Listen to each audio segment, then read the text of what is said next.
asal iman awak betul, ya enggak?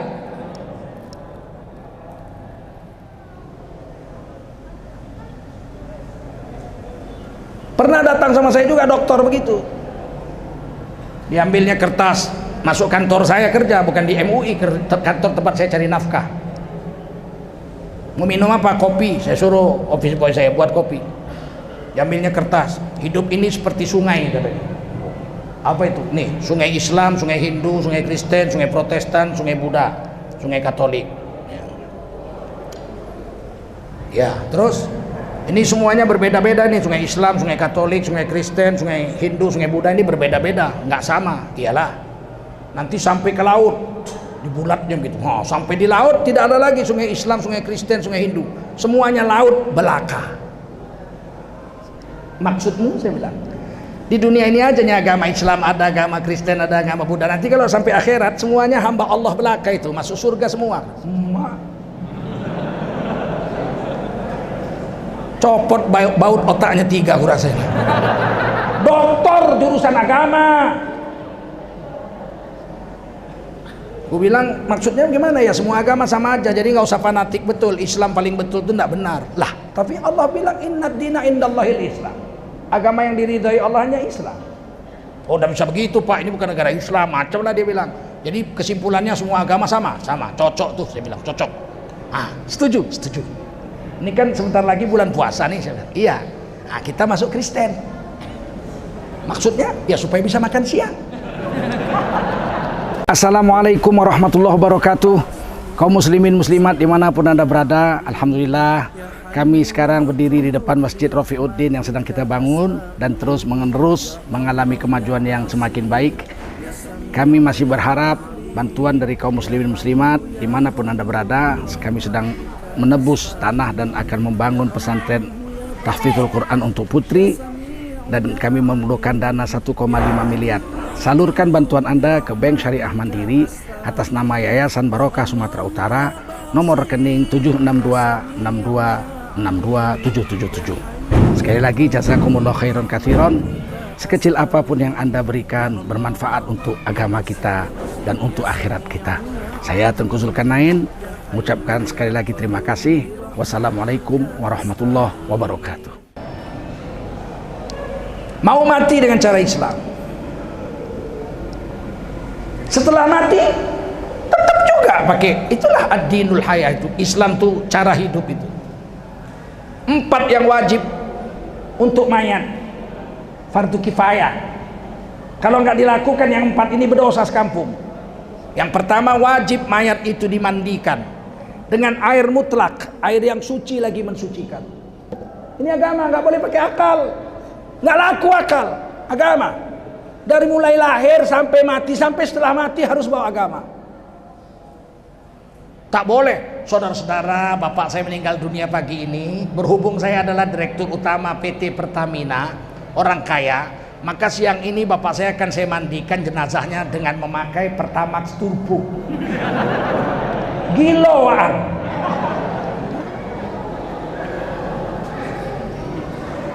Islam itu tuntunan sampai setelah mati.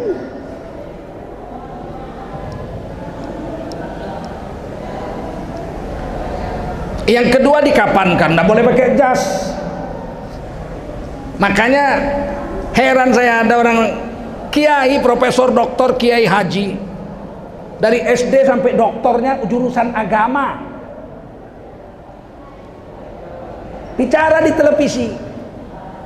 Siapa saja, diulangi lagi, siapa saja yang berbuat baik di dunia, kelak kalau mati di akhirat semuanya akan masuk surga Allah, apapun agamanya.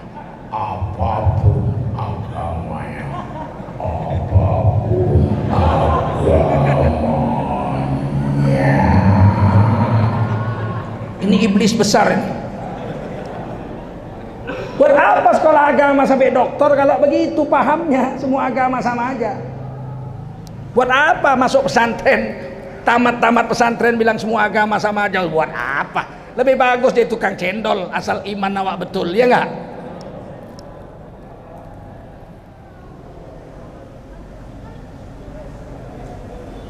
Pernah datang sama saya juga dokter begitu, Diambilnya kertas, masuk kantor saya kerja, bukan di MUI, kantor tempat saya cari nafkah. Mau minum apa? Kopi. Saya suruh office boy saya buat kopi. Diambilnya kertas, hidup ini seperti sungai katanya. Apa itu? Nih, sungai Islam, sungai Hindu, sungai Kristen, sungai Protestan, sungai Buddha, sungai Katolik. Ya, terus ini semuanya berbeda-beda nih, sungai Islam, sungai Katolik, sungai Kristen, sungai Hindu, sungai Buddha ini berbeda-beda, nggak sama. Iyalah, nanti sampai ke laut dibulatnya gitu. Sampai di laut tidak ada lagi sungai Islam, sungai Kristen, sungai Hindu, semuanya laut belaka. Maksudmu, saya bilang, di dunia ini aja nih agama Islam ada, agama Kristen ada, agama Buddha. Nanti kalau sampai akhirat semuanya hamba Allah belaka itu masuk surga semua. Copot baut otaknya 3 aku rasanya. Doktor jurusan agama. Aku bilang maksudnya gimana ya, semua agama sama aja, jadi nggak usah fanatik. Betul Islam paling betul itu enggak benar lah, tapi Allah bilang innad dina indallahil Islam, agama yang diridhai Allah hanya Islam. Oh udah bisa begitu Pak, ini bukan negara Islam, macam lah dia bilang. Jadi kesimpulannya semua agama sama, cocok tuh, saya bilang cocok. Setuju. Ini kan sebentar lagi bulan puasa nih, saya bilang. Iya, kita masuk Kristen. Maksudnya ya supaya bisa makan siang. Jadi nanti kan office boy saya, kawan-kawan saya, loh Pak Ustadz kok makan siang? Saya bulan ini Kristen. Kan mati masuk surga juga. Ngapain setengah mati puasa, bodoh kali lawak ya enggak? Masuk Kristen. Nanti pas hari raya Cina kita masuk Cina, kita minum anggur. Loh kok Bapak kok minum minuman keras? Hanya orang skala jadi Cina deh. Ini angciu deh, dapat pahala. Orang Cina mabuk ada pahalanya karena ada dewa yang ngasih pahala, namanya Ciu Sian, dewa mabuk. Orang Cina berjudi nggak berdosa karena ada dewanya, dewa judi. Orang mati aja, tempat orang mati masih main judi kok. Di Cina Medan ini kan kalau ada yang kematian main judi sampai pagi, betul nggak? Duitnya sebagian disedekahkan sama yang mati itu yang. Nyonya, ya, tuh laki lu mati, ini kami main judi, gua menang, nih gua kasih sama lu sebagian. Polisi nggak nangkap, dah ada Cina main judi di tempat orang mati ditangkap polisi. Betul? Coba lah polisi, belum pernah aku tengok tangkap orang main judi tempat orang mati di Medan. Kok tahu? Orang ibuku Cina kok. Ibuku kan Cina, mataku kan sipit. Kenapa nggak ditangkap? Karena pasal 29 ayat 2 tadi, negara menjamin tiap-tiap warga negara untuk memeluk agama dan menjalankan agamanya. Cocok nih saya bilang. Syukur-syukur kita mati dalam keadaan Kristen. Kok gitu? Ya enak, dipakein sepatu beli, kayak jas, kayak dasi, kayak jam tangan, ya, kacamata, dinyanyiin lagi. Naso nang duhita nadua saleling aurap duhutu. Wah, sedap apa? Di sini ku tengok orang mati dinyanyikan. Waktu saya masih tinggal di Medan naik Vespa saya, macet, banyak kali orang, mobil-mobil orang kaya. Berhenti saya, ada nyanyi. Oh burung, nyanyikanlah, katakan padanya aku rindu. Kupikir orang kawin. Ku tengok, ya bendera merah, mati dinyanyiin. Oh burung, nyanyikanlah. Wah, syukur awak mati Kristen, ku bilang sama kawan tuh. Dipakein jas, dinyanyiin. Trak tatak tatak tidudus. Wah asik. Malaikat pun mungkin senang ya. Apa dia bilang? Nggak begitulah maksudnya. Kok nggak begitu bagaimana? Bagaimana nggak begitu? Kan semua agama sama saja.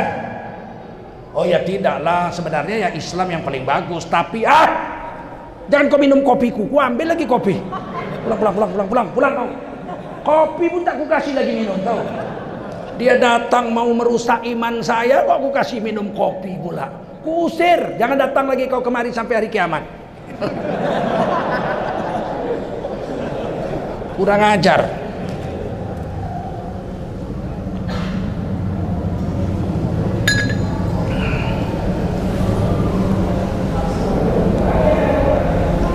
Samakah semua agama? Kalau mati kita dipakein kain kapan. Kain kapannya nggak boleh kain sutra, haram, kemahalan, mubazir, harus katun. Sunat 3 lapis. Sunat 3, wajib dikapankan. Sunat 3 lapis. Sunat warna putih, nggak wajib. Boleh warna lain, boleh. Tapi kata Nabi, putih kesukaan Allah. Hadis Turmidi. Kapankan mayat-mayatmu dengan kain putih. Kalau putih kesukaan Allah, pakailah baju putih. Selama kita pakai baju putih, Allah mahabbah, cinta sama kita. Masuk kubur sampai hari kiamat, mahabbah, Allah cinta karena kita pakai baju putih. Kain kapan putih. Apa nggak boleh dikapankan pakai kain kotak-kotak? Boleh kalau berani, bikinlah. Bikin. Nggak haram dalam Islam, nggak boleh. Cuman kurasa malaikat lihatnya udah jijiknya bukan main. Kau bilang ada duit di kantongmu 11.000 triliun, mana? Oh. Pakai kain kapan? Kalau Kristen pakai jas ya nggak? Nah, kalau semua agama sama aja, cobalah tukar-tukar, bulan ini agama ini, bulan depan agama lain, ya nggak? Tidak. Dan nggak pakai akal, dia pakai iman. Pakai apa? Bukan pakai akal, pakai iman. Kalau pakai akal hajab. Dulu kami masih remaja-remaja, berkawan-kawan kan, ngobrol-ngobrol. Ada kawan saya Keling, namanya Raju, orang Keling. Tahu orang Keling? Hitam manis. Dia bilang, kita orang beda agama. Kalau Kristen mati orang Kristen itu mayat pakai jas, itu pakai kacamata, pakai sepatu, dan itu apa kan? Dia bilang gini, orang Kristen mati mayat masuk peti, pakai jas, pakai sepatu, peti paku, tanam. Malaikat datang tanya, marob buka, tak ada boleh jawab, malaikat pukul. Kalau orang Islam mati lain katanya. Orang Islam mati bungkus macam lepat. Bungkus macam lepat, masuk tanah, pijak-pijak. Habis itu malaikat datang tanya, marob buka, dia tak ada boleh jawab, malaikat pukul sampai hari kiamat. Kalau kami orang Keling lain. Kalau mati tak ada bungkus, tak ada masuk peti, tapi bakar. Habis bakar, abu tabur laut. Malaikat tanya, marob buka, ombak bawa pinggir. Malaikat tanya pinggir, marob buka, ombak bawa tengah. Malaikat tak ada boleh tanya. Jangan kau pakai akalmu. Ini pakai Quran dan Sunnah Rasulullah Sallallahu Alaihi Wasallam. Nggak marah kami, ketawa-ketawa aja, kami keplak aja kepalanya. Suntolo yoga. Coba sekarang dikit-dikit ngadu polisi. Aduh polisi, mimpi aja dipanggil polisi, mimpi. Ampunlah, belum ada di dunia ini orang mimpi dipanggil polisi. Baru di Indonesia. Kawan saya Dr. Haikal Hasan ditanya, mana buktinya kau mimpi jumpa Rasulullah? Dijawab orang dia dokter. Waduh, buktinya nggak bisa Pak Polisi, aku lupa bawa HP waktu tidur. Ampun, mimpi dipanggil polisi, mimpi. Itu mimpi jumpa Rasul, ngakunya dipanggil polisi. Bagaimana kalau mimpi jumpa presiden? Kurasa mau kudeta ya? Kurasa masuk penjara. Makar. Mimpi jadi presiden. La ilaha illallah. Tahap apapun kalian pilih 2 periode dia. Ngerti aku. Tobat kalian yang milih dia kemarin. Jangan ketawa kalian. Mimpi dipanggil polisi.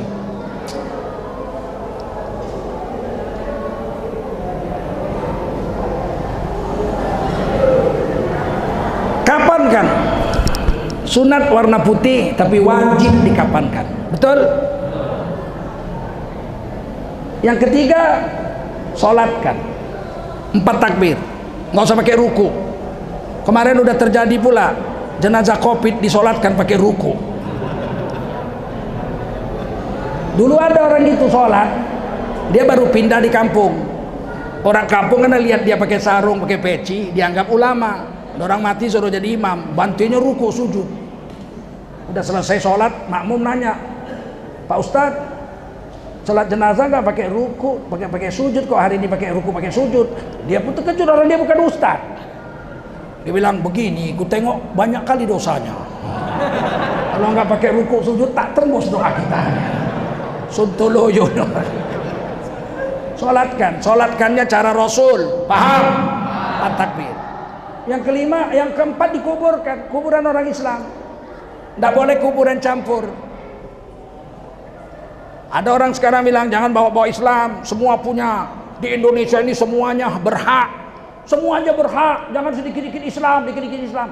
Islam itu agama wasaton, agama tengah-tengah yang bisa menyelesaikan persoalan seluruh agama.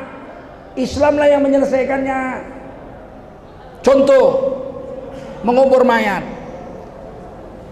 Kalau kuburan itu tanahnya kongsi, orang Islam dikubur situ, orang Kristen kubur situ, orang Hindu kubur situ. Di mana itu kira-kira? Di Taman Makam Pahlawan.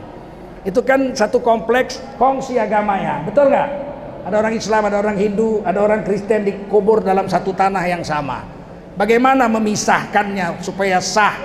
Agama lain nggak ada ilmunya, hanya ada Islam. Islam dalam kitab I'anatut Talibin dijelaskan oleh Sayyid Abi Bakri Syatto rahimahullah ta'ala.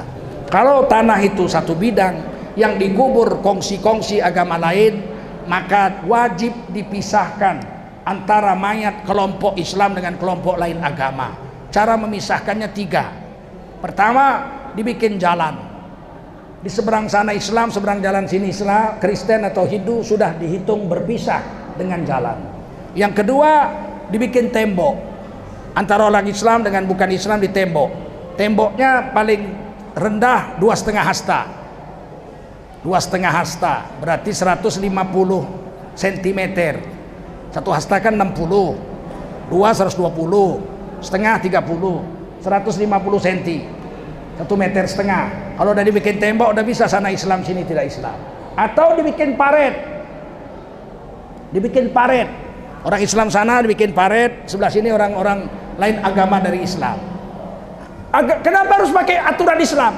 Aturan lain tidak punya, betul. Agama Hindu nggak ada aturannya, agama Kristen nggak ada aturan. Mana di kitab mana ada aturannya? Nggak ada, kita punya. Maka kitalah yang dipakai. Nggak boleh bilang ini bukan negara Islam, Bu. Jangan dikit-dikit Islam, dikit-dikit Islam. Yang bisa menyelesaikannya Islam. Maka seluruh Taman Makam Pahlawan di Indonesia mengikuti aturan Islam, paham? Dipisahkannya kalau nggak dengan jalan, dengan tembok atau dengan paret, itu aturan Islam. Kenapa? Karena agama lain nggak punya aturan tentang itu. Nggak boleh kita bilang negara ini adalah punya semua agama. Yang bilang orang Islam lagi. Kurasa memang itu copot bautnya 3. Jangan populis Islam, jangan dikit-dikit Islam, jangan dikit-dikit Islam. Islam itu agama rahmatan lil alamin. Selesai persoalan. Kalau Yahudi menyembelih sapi, orang Kristen nggak mau makan. Musuhnya itu. Kalau orang Kristen sembelih ayam, orang Yahudi nggak mau makan. Tapi kalau orang Islam yang nyembelih, Yahudi mau makan, Nasrani mau makan. Itulah umatan wasaton, itu umat tengah-tengah. Kita umat Islam mendamaikan semua agama. Dengan kalimat lakum dinukum, dan dikuburkan ke kuburan orang Islam miring ke kanan. Kalau bercampur dipisahkan dengan tembok, jalan atau paret. Miring ke kanan ngadap kiblat. Tidak boleh. Saudara-saudara, berhubung Marelan tanah kuburan sudah hampir penuh, maka saya lurah Marelan mengeluarkan SK keputusan, surat keputusan, mulai besok yang mati dikubur berdiri untuk menghemat tanah kuburan. Nggak boleh main akalmu. Semuanya harus pakai aturan Allah dan Roh. Itu Islam. Ad-dinul haya, cara hidup, cara mati, bahkan cara setelah mati.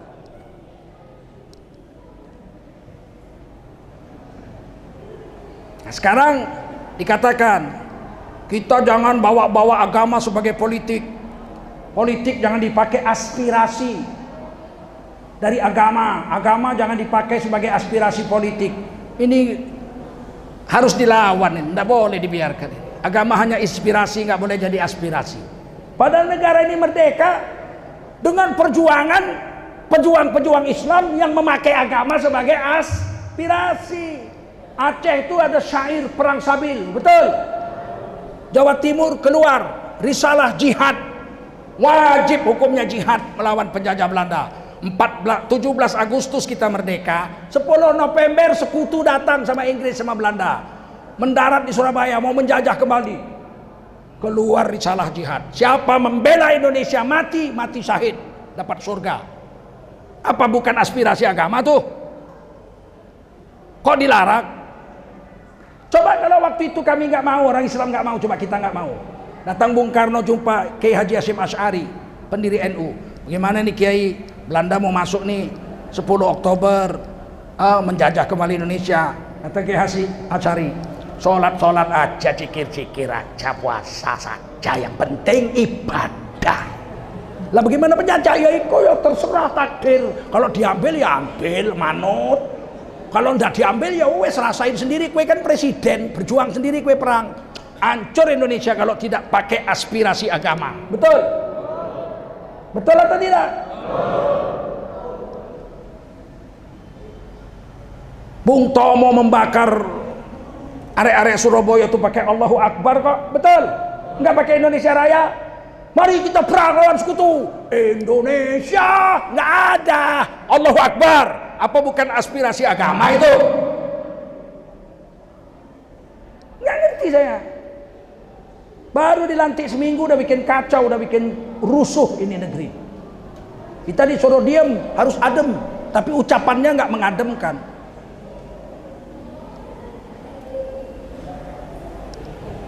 Kita merdeka tanggal 17 Agustus 45. Tanggal 7 sampai 9 September, ulama-ulama Indonesia bersatu membuat Kongres Umat Islam yang pertama di Yogyakarta. Hanya 3 minggu setelah Indonesia merdeka, 7 sampai 9 September 45. Di situ diputuskan hasil kongres, membuat satu-satunya Majelis Syuro Muslimin Indonesia sebagai satu-satunya partai politik Islam, Masyumi namanya. Tidak boleh ada partai lain. Apa ini agama bukan sebagai aspirasi?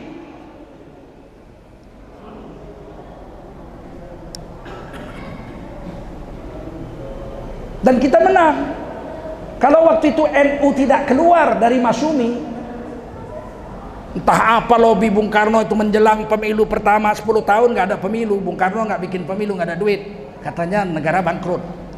Pemilu baru digelar Bung Karno 10 tahun setelah merdeka 1955. Menjelang naik haji, menjelang 1955 pemilu, Bung Karno naik haji, dibawalah tokoh-tokoh PKI. Subandrio naik haji, PKI naik haji.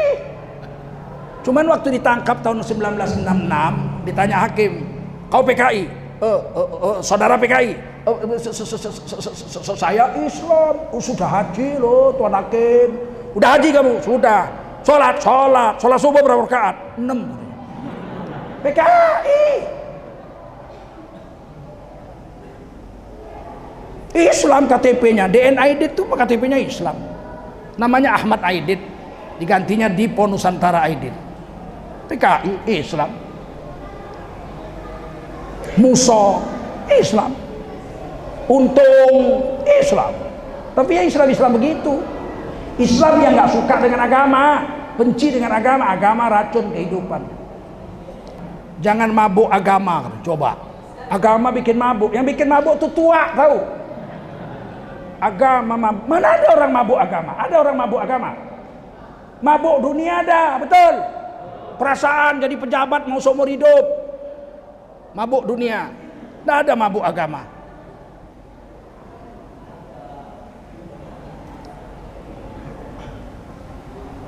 Nah,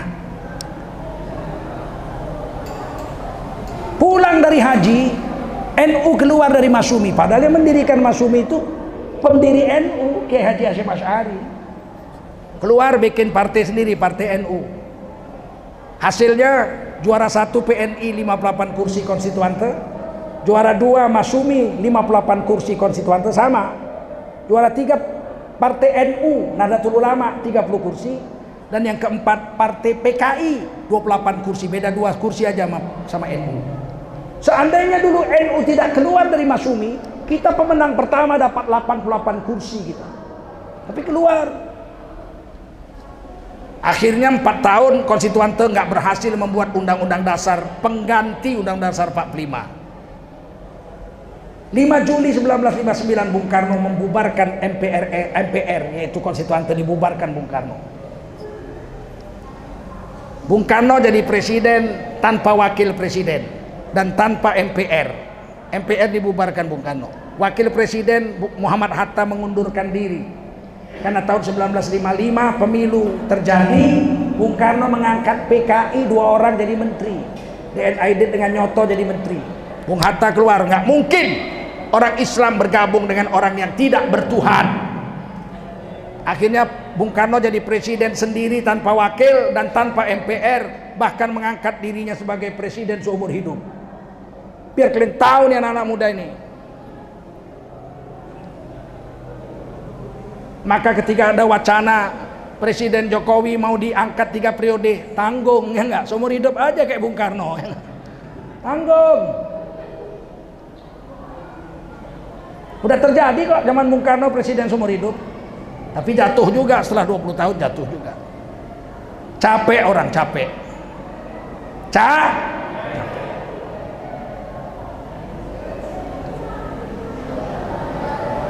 Tahun 1960 Bung Karno membuat Nasakom, Nasionalis Agama Komunis. Nasionalisnya PNI Bung Karno, agamanya NU, komunisnya Partai PKI 3. Masyumi 58 kursi menolak bergabung dengan Nasakom. Bung Karno membubarkan Masyumi 17 Agustus 1960. Masyumi dibubarkan Bung Karno. Jadilah nasionalis agama komunis Nasakom. Nasionalisnya Partai Nasional Indonesia pimpinan Bung Karno 58 kursi, agamanya NU 30 kursi, PKI sebagai komunis 28 kursi. Koalisi negara waktu itu. NU pecah 2. NU Wahab Hasbalah setuju bergabung dengan Nasakom, Nasionalis Agama Komunis. NU-nya Idham Khalid, Kiai Haji menolak bergabung. Akhirnya NU waktu itu pecah 2. Sangka baik, Kiai Haji Wahab Hasbalah sangka baik, biarlah kerjasama sama PKI. Mudah-mudahan PKI yang sudah memberontak tahun 48 tobat, betul-betul mau membangun negara. Sangka baik, husnuzon. Tahun 60 gabunglah NU dengan komunis dengan nasionalis Nasakom. Tahun 65 PKI berontak. Yang paling banyak dibunuh PKI adalah tokoh dan kiai-kiai NU serta santri-santri NU. Akhirnya PKI dilarang. 2 kali dilarang ya. Berontak tahun 48 dilarang oleh TB Simatupang, Panglima Angkatan Darat waktu itu. Tapi kemudian lobby dengan Bung Karno tahun 52, Bung Karno membolehkan PKI aktif kembali dan ikut pemilu 1955. Memberontak tahun 65, Bung Karno menolak membubarkan PKI. PKI dibubarkan dengan TAP MPRS nomor 25 tahun 1966 oleh Majelis Permusyawaratan Rakyat Sementara di bawah pimpinan Jenderal Abdul Haris Nasution. Jadi bukan Bung Karno nggak mau. Alasan Bung Karno waktu itu, PKI itu banyak, 6 juta orang. Bagaimana mau dibubarkan? Dia lupa, Masyumi dia bubarkan. Padahal Masyumi itu 13 juta yang nyoblos 58 kursi. Ini biar kalian tahu ini anak-anak muda ini cerdas kan. Dari nasionalis agama dan komunis, komunis dilarang tahun 66. Tinggal 2, nasionalis dengan agama, betul. Tahun 71 Pak Harto membuat pemilu kedua. Pertama zaman Orde Baru 1971. Pemilu waktu itu 10 partai. Berapa? 10 partai. Partai Kristen ikut, Partai Katolik ikut, Partai NU ikut nomor 3. Partai Parmusi, Partai Islam tuh, ada Perti, ada Golkar, Sekber Golkar nomor 5 waktu itu. Ada IPKI, ada PSI, itu bapaknya Prabowo, Sumitro, Partai Sosialis Indonesia. Ada partai PNI-nya Bung Karno, Banteng Lepes. Ada Banteng Nando, namanya Marhaen, Partai Marhaen. 10 partai, pemenangnya Golkar. 1971. 1973 Pak Harto mensederhanakan partai jadi 3, namanya difusikan. Partai Nasionalis, PNI Gepeng, PNI Nando, Marhaen, Partai Kristen, Partai Katolik, Partai IPKI, ini dijadikan satu menjadi PDI. Berapa? PDI. Partai Islam, Partai NU, Partai Parmusi, Partai Persatuan Tarbiyah Islamiyah dijadikan satu menjadi P3. Di tengah-tengah sekretariat bersama Golkar, Sekber Golkar. P3, Kiai Haji Bisri Samsuri mengusulkan lambangnya Ka'bah.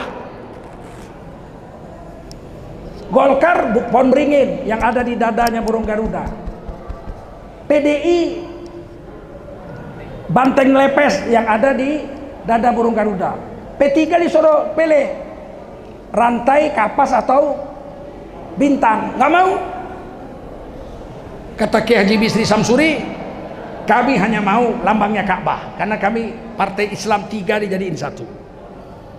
Akhirnya Pak Harto nyerah, ya udahlah bikinlah Ka'bah.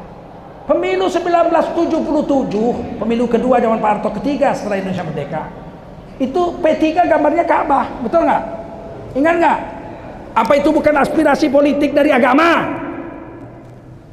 Kok dilarang? Kok makin mundur, makin 75 tahun merdeka kok makin anti sama Islam? Jadi tinggal satu aja yang boleh, sekuler aja, nasionalis aja yang boleh. Komunis dilarang, Islam dilarang, begitu. Bukan nenek moyang kau yang punya negara ini. Kita ada Undang-Undang Dasar 45, betul nggak? Menjamin warga negaranya untuk beraspirasi dari agama. Dari sekuler aja boleh kok. Masa dari agama nggak boleh? Sedangkan kita, negara kita, sila pertama ketuhanan yang maha, dan dasar negara kita agama. Negara berdasar ketuhanan yang maha esa, pasal 29 ayat 1. Kok dilarang? Mau dilarang? Enak aja. Kalian kalau dilarang, kalian terima atau kalian lawan? Yang jelas jawabnya, terima apa lawan? Lawan lah. Aku tak peduli, aku nggak takut aku. Jangankan diusir dari Indonesia, dibunuh pun nggak takut aku. Ini hak beragama bangsa Indonesia, betul?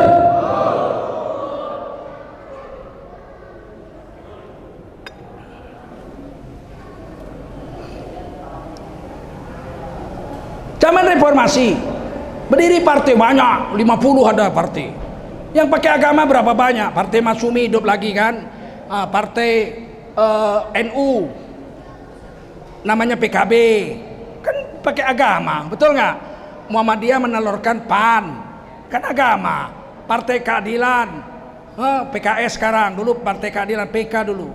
Kemudian karena cuma dapat 2% harus tukar nama jadi PKS, Partai Keadilan Sejahtera. Ini kan agama ini, betul? Kok nggak boleh sih?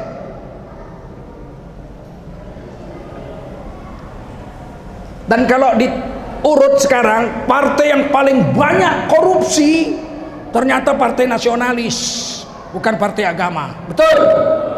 Yang ngaku Pancasila, nasionalis, kadernya nyolong, nggak sedikit loh yang dicolong. Bansos Covid, orang melarat kena Covid dikasih bantuan negara, dirampok. Coba gila nggak? Dituduh katanya berapa? 100 perak. Bukan, per paket itu katanya 200 sampai 300. Berapa triliun dia nyolong itu, coba berapa? Ngerti lagi kita. Udah ketangkep, nggak malu pula.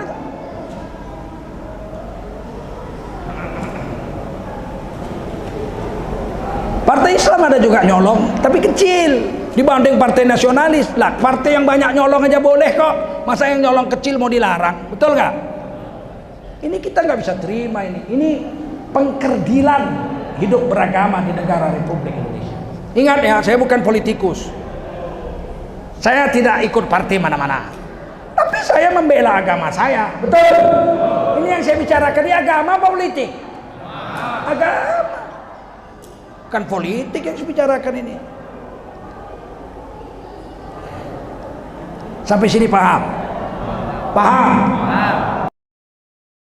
Ya Allah ya Basir, ya Sami'u ya Alim, ya Hayyu ya Qayyum bi rahmatika astaghith.